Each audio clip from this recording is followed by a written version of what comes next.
After 30 years of reform and opening up, China was faced with three problems. First, huge foreign exchange trade surpluses. Second, huge overcapacity of construction materials and engineering companies. And third, access to the world restricted to her east coast through the China Seas, where the US had built 180 military bases to encircle China. To convert these problems into opportunity, in 2013, in Kazakhstan, Xi Jinping announced the Belt and Road Initiative, BRI, the largest infrastructure project in history, the first phase of which was 10 times the size of the Marshall Plan in Europe after the Second World War. Through its BRI funding, China has become the biggest investor in the Middle East and Africa. In Egypt, the multi-billion-dollar new administrative capital. In Saudi Arabia, the Makkah-Medina high-speed rail link and the $500 billion Neom New City project. 18 European countries have joined the BRI, and freight trains linking 48 Chinese cities to 42 European destinations have already completed over 10,000 journeys. By investing in the BRI, China has found a better alternative to buying US treasuries, which were low yield and high risk due to America's habit of freezing the deposits of countries considered hostile, such as Iran. Through the BRI projects, China consumed and exported her excess capacity in construction materials and skills. Through the BRI with its 9 routes, 3 sea routes, 3 land routes to the west, and 3 corridors to the oceans to the south, China created alternative routes that bypassed the 180 US military bases that could blockade the China Seas if the US turned hostile. China moved fast. By 2019, in 6 years, 3,000 Belt and Road projects costing $3.87 trillion were under construction, reaching 65 nations and benefiting 4.6 billion people.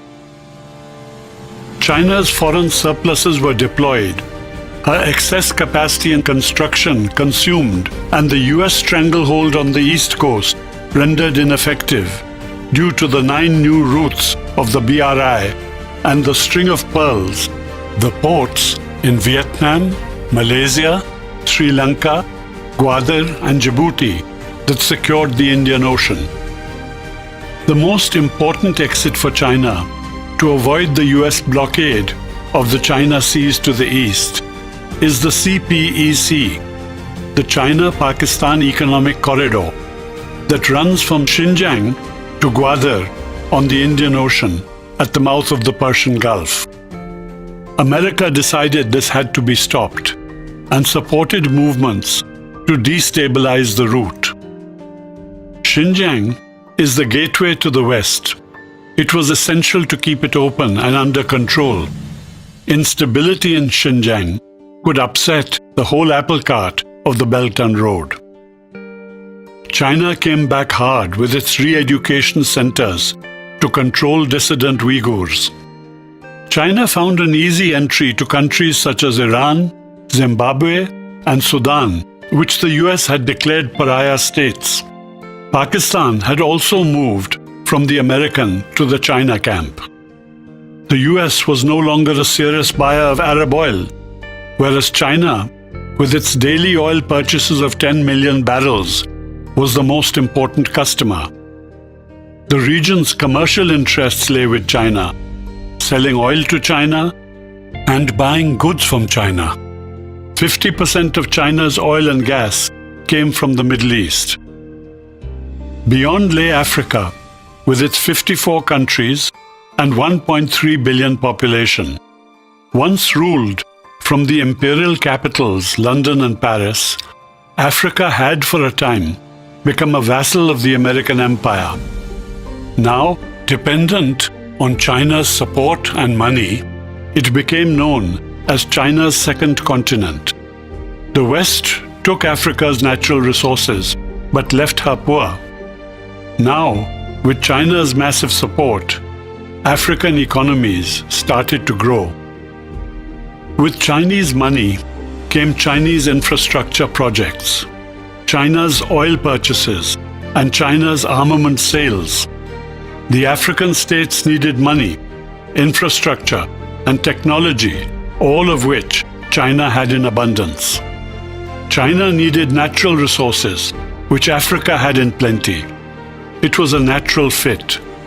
Best of all, China did not interfere in the domestic affairs of African states, unlike the US, which had punished them with democracy.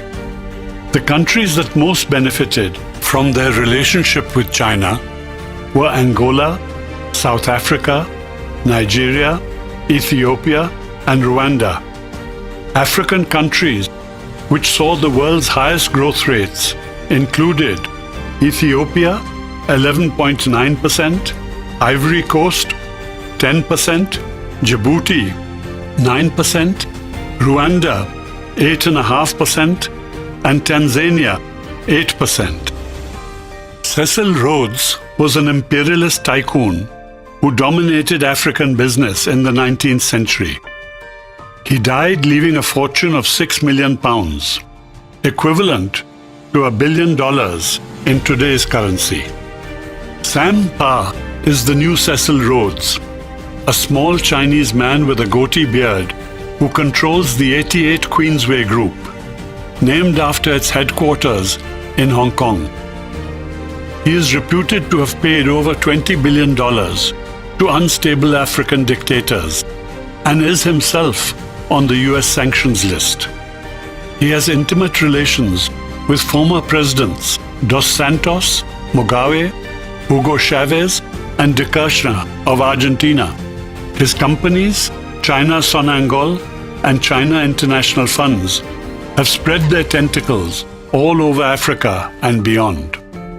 The mysterious Sam Pa owns the JP Morgan building in New York, airlines in Tanzania, oil and gas fields in Indonesia, and interests in Côte d'Ivoire, North Korea, Nigeria, Mozambique, and Russia.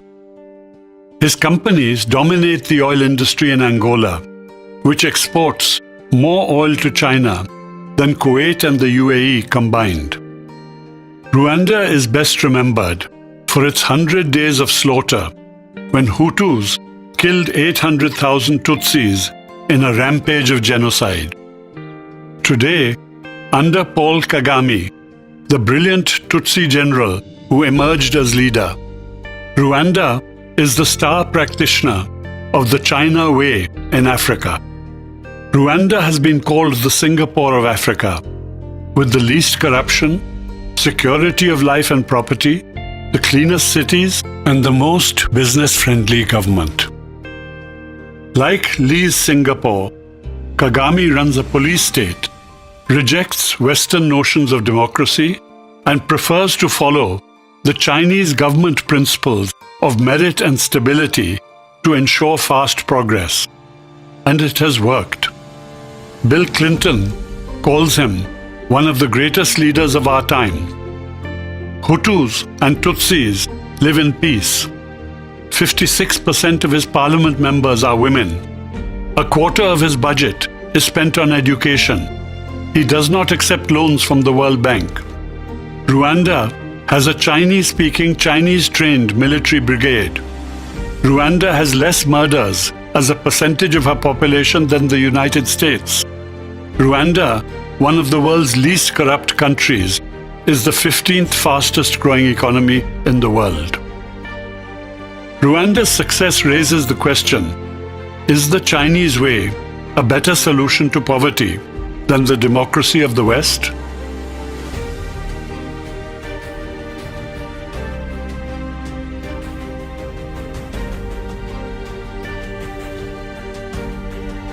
The China-US relations moved from enmity in the Korean War to an alliance against the USSR after the historic Nixon-Mao meeting in 1972. China was admitted as a full member of the WTO in 2001, after which trade relations grew. By 2010, China had become the world's second largest economy, and her trade surplus raised tensions in America as China became her biggest creditor.